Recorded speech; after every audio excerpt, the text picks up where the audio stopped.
En ce temps-là, Jésus disait à ses disciples, « J'ai encore beaucoup de choses à vous dire, mais pour l'instant, vous ne pouvez pas les porter.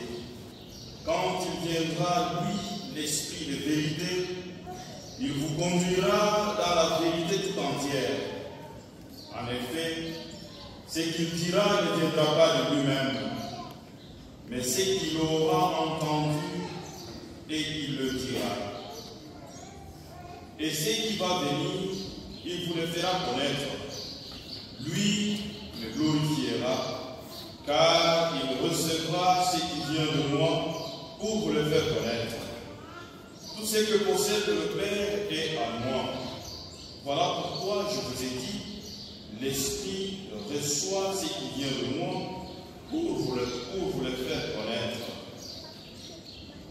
Acclamons la parole de Dieu.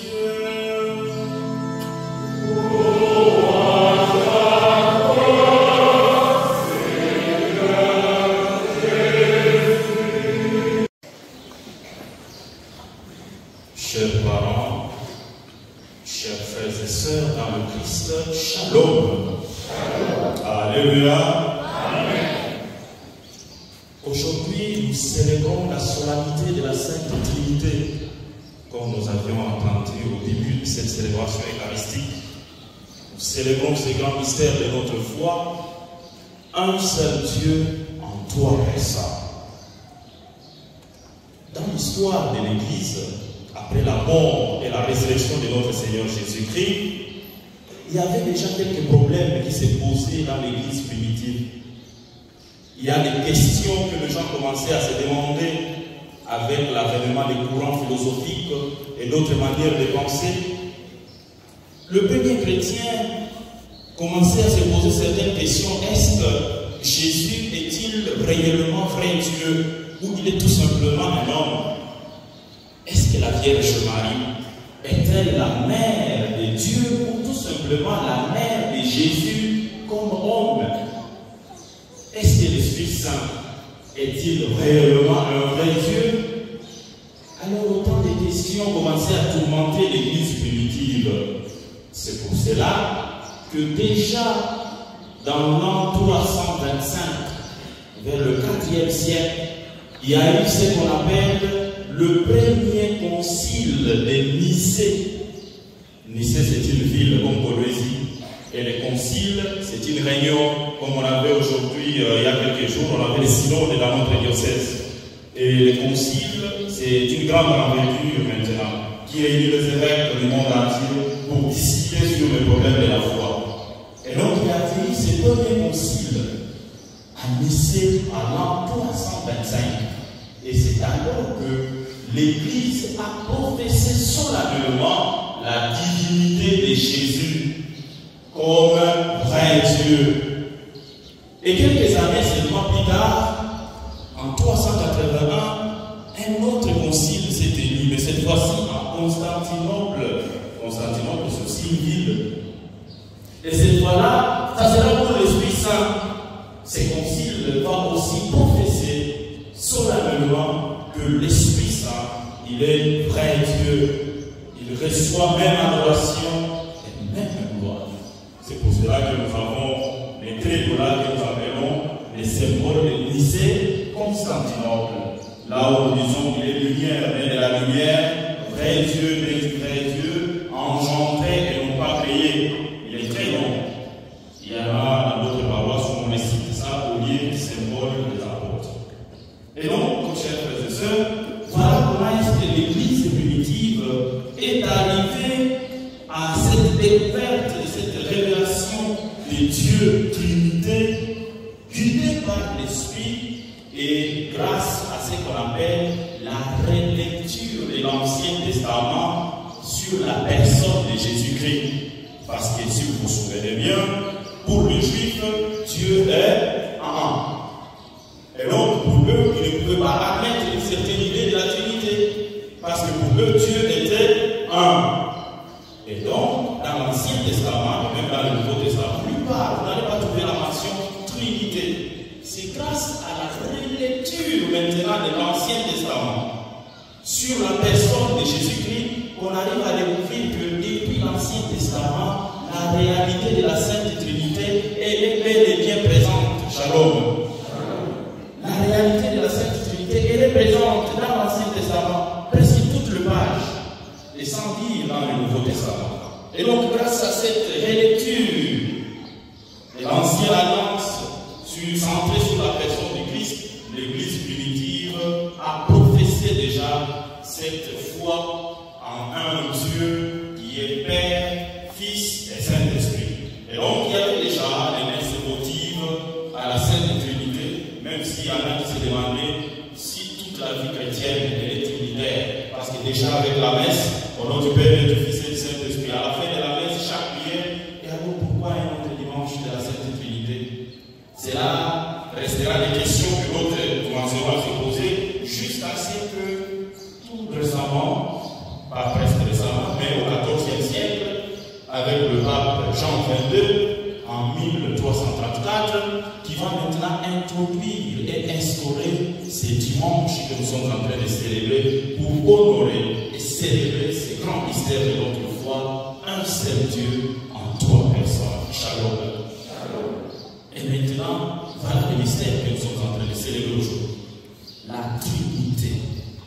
Un seul Dieu en trois personnes. Le Père, le Fils et le Saint-Esprit. Comment comprendre cela? Le Père nous a dit tout au début que c'est le grand mystère de notre foi et nous sommes appelés à adorer ces mystères avec la foi. Mais bien sûr, avec cette foi, c'est comme ça que certains théologiens, inspirés par l'Esprit Saint, ils ont essayé de réfléchir pour essayer de nous faire comprendre au moins ce que c'est la Sainte Trinité, malgré qu'avec notre petite tête, c'est difficile d'appréhender ces grands mystères de notre foi. Parce que la Sainte Trinité, nous professons qu'il y a un seul Dieu et les trois personnes qui sont distinctes, mais dans l'unité d'une seule nature, c'est-à-dire le Père, le Fils et le Saint-Esprit sont un seul Dieu. Mais le Père n'est pas le Fils n'est pas le Père n'est pas le Saint-Esprit, le Saint-Esprit n'est pas le Fils. Et là, ça devient l'amalgame, mais ça complique. Comment saisir cela? Et donc, je disais, il y a certaines théologies qui nous ont aidés, sans toutefois épuiser complètement ces mystères. Ils nous ont donné ce que nous appelons en français des analogies, comme les exemples, pour essayer d'expliquer au moins ces mystères de notre foi. Nous avons Saint Augustin, il a donné beaucoup d'analogies, je voudrais ici en citer seulement deux. Lui-même, Saint Augustin, il est conscient que ces analogies n'épuisent pas la connaissance de la Sainte Trinité. La première analogie que je voudrais citer de ces grands saints, il a parlé de l'arbre. Saint Augustin nous donne l'exemple de l'arbre. Il nous dit, l'arbre, c'est le principe de tout. Mais cet arbre, on peut trouver le fruit qui découle de l'arbre. Et pour que le fruit, avec cet arbre qui a le fruit, nous avons aussi la sève qui constitue aussi une partie intégrante de cet arbre. Et le tout nous donne l'arbre, mais avec les parties distinctes que nous avons le fruit, nous avons l'arbre et nous avons la sève. Et il applique ça à la Sainte Trinité pour nous dire que le Père, c'est lui le principe de tout découle tout, c'est l'arbre. Et le Fils, c'est lui le fruit, parce il est engendré par le Père, comme le fruit est engendré de l'arbre. Et désormais, si le fruit vient de l'arbre, le fruit devient l'identité de l'arbre. Nous connaissons un manguier, c'est lorsque nous mangeons une mangue, shalom. Quand tu manges la mangue, tu te dis, cette mangue vient du manguier. Et donc, le Fils est celui qui est engendré par le Père, toujours dans l'arbre. Et l'Esprit Saint devient cette sève qui coule et qui rayonne la vie, qui continue à faire vivre l'arbre et même le fruit. Voilà cette analogie qu'il a utilisée pour nous faire comprendre, même si ça n'épuise pas complètement ces grands mystères. La deuxième analogie qu'il va utiliser, ou une de ces analogies, parce qu'il en a donné beaucoup, c'est, il a pris l'exemple du soleil, l'analogie du soleil. Il dit ceci. Nous avons le soleil, nous avons les rayons du soleil et nous avons la chaleur qui est produite toujours par ce soleil et par les rayons de ce soleil. Et il explique, il applique cela à la Trinité, il dit, Dieu le Père, il est le soleil, de qui est engendré les rayons de ce soleil, qui est le Fils de Jésus-Christ. Et nous avons la chaleur que nous pouvons percevoir, qui est cette chaleur vivifiante du Saint-Esprit de Dieu. Shalom. Voilà, au moins, il y en a beaucoup d'analogies, on n'a pas assez de temps pour en évoquer, mais au moins ces deux analogies nous permettent avec notre petite tête, notre petit cerveau, d'essayer d'appréhender ces grands mystères de notre foi. Et la parole de Dieu que nous allons écouter aujourd'hui nous aide à perforer, à percer davantage ces mystères de la Sainte Trinité. C'est pour cela qu'à travers la première lecture, le psaume, la deuxième lecture de l'évangile que nous allons écouter, je voudrais que nous puissions asseoir notre méditation de ces grands mystères de la Trinité sur un seul grand point ou un seul aspect qui va s'étendre dans toutes les lectures que nous allons écouter. Et cet aspect que nous devons retenir aujourd'hui, c'est que Dieu prend souci de l'homme. Dieu se soucie de l'homme. Pour dire tout simplement, Dieu se soucie de moi. Dieu se soucie de toi. Shalom. Nous avons suivi la première lecture tirée du livre des Proverbes. Et là, c'est la grande sagesse qui s'exprime. La sagesse personnifiée et qui nous montre qu'elle a préexisté avant même que nous soyons créés, avant que le monde ne soit jeté déjà auprès de Dieu. Et la sagesse ne se limite pas là, elle arrive à nous dire quels étaient donc les principes de la création jetés auprès de lui comme principe de cette création. Avant qu'on crée le monde, avant qu'on crée l'homme, la sagesse préexistait. Chers frères et sœurs, cette préexistence de la sagesse nous montre, nous révèle un aspect qui est très important pour notre vie de foi. C'est-à-dire, si la sagesse a été le principe de l'action pour créer le monde, c'est-à-dire Dieu a créé le monde avec sagesse. Et si Dieu a créé le monde avec sagesse, c'est-à-dire nous ne sommes pas le produit d'un accident. Nous avons été créés selon la volonté de Dieu. Il n'était pas insensé quand il créait le monde. Il n'était pas insensé quand il t'a créé. Il ne t'a pas créé par pur plaisir. Non. Il t'a créé avec sagesse. Et si t'a créé avec sagesse, et donc, chers frères et sœurs, tu n'es pas un accident de la création. Tu n'es pas un échec de la création. Et tu n'as pas le droit de corriger la création que Dieu a faite. Tu n'as pas le droit de corriger.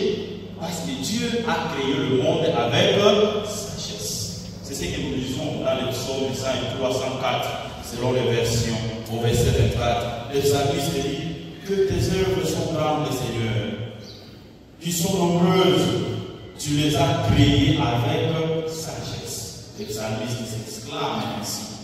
Voilà, chers frères et sœurs, et les psaumes que la chorale a très bien exécutés d'ailleurs, nous a encore repris cette grandeur de Dieu et cette majesté de l'homme. Voilà, chers frères et sœurs, la grande interpellation de ce dimanche. Lorsque la tentation de penser que nous sommes un échec va arriver dans notre vie, souvenons-nous que nous avons été créés par sagesse et nous ne sommes pas un accident. Et donc, souvenons-nous des paroles du psaume que qu'est-ce qu'est l'homme pour que tu penses à lui, le fils de l'homme que tu en prennes souci. À chaque fois que tu penseras dans ta vie que tu es inutile, que les choses ne marchent pas, peut-être que Dieu t'a créé dans une mauvaise position, dans une mauvaise famille, ou que les situations que tu es en train de traverser semblent te faire oublier que Dieu se soucie toujours de toi. Souviens-toi aujourd'hui de la parole de psaume. Le Seigneur, il a couronné l'homme de gloire et d'honneur, un peu moindre que Dieu, et il prend toujours souci de l'homme. Voilà la grande interpellation. Nous avons encore entendu dans cette première lecture la dame de sagesse qui continue à dire: je faisais les délices de Dieu et ma joie c'était de vivre avec les hommes. Cela nous renvoie à la préfiguration du Fils de Dieu qui viendra habiter avec les hommes, qui viendra prendre notre condition humaine. Et donc, ça montre encore cet accompagnement du Seigneur, que le Seigneur ne délaisse pas l'homme, le Seigneur ne te délaisse pas toi, le Seigneur ne peut pas me délaisser moi. Il accompagne toujours l'homme. La joie de cette sagesse, c'était auprès de ce Dieu-là créateur, et elle s'est réalisée avec le Fils de l'homme dans la création. Pour montrer ce caractère de ce Christ-là, qui viendra s'incarner, et qui est la sagesse par excellence, qui viendra s'incarner, prendre notre condition et devenir désormais le médiateur entre nous et son Père, qui est Dieu. Et donc, nous sommes appelés à avoir encore confiance en cette grandeur de Dieu, toujours à ne jamais oublier qu'il prend souci de nous, qu'il prend souci de moi, qu'il prend souci de ma famille, peu importe les circonstances ou les situations. Et c'est là que nous trouvons ça dans la deuxième lecture. L'apôtre Paul qui chante cette confiance qu'il a parce qu'il vient d'avoir part à la vie de Dieu à travers la foi. Et donc pour l'apôtre Paul, la détresse n'est plus un problème parce que la détresse nous amène à l'épreuve et l'épreuve à la persévérance et la persévérance à l'espérance et l'espérance ne déçoit jamais. Voilà l'assurance qu'il a. Tout simplement, l'espérance ne déçoit jamais. Pourquoi? Parce qu'il a foi, il a confiance que Dieu ne peut jamais abandonner l'homme. Peu importe la circonstance, peu importe la situation, Dieu ne peut jamais abandonner l'homme. Et c'est pour cela que l'espérance ne déçoit jamais. C'est ça l'espérance qu'il a en ce Jésus-là, en ce Dieu qu'il est en train de professer, le salut qu'il a à travers la foi dans son Fils Jésus-Christ.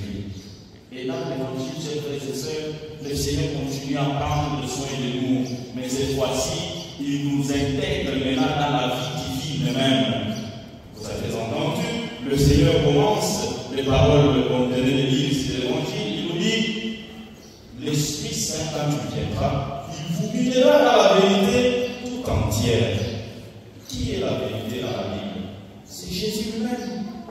C'est lui la vérité, c'est lui le chemin, c'est lui la vie. Et donc, si l'Esprit habite en nous, nous aurons part à cette vie divine et alors nous aurons la connaissance parfaite de Jésus. Et si nous avons la connaissance parfaite de Jésus, alors nous sommes dans la Trinité. Nous entrons dans cette relation trinitaire. Et si nous participons désormais à cette relation trinitaire, nous sommes donc appelés à produire les fruits de la Trinité. Il y en a beaucoup. Mais parmi ces fruits de la Trinité-là, il y a l'amour et la communion que je voudrais juste donner en incise pour notre méditation. L'amour et la communion.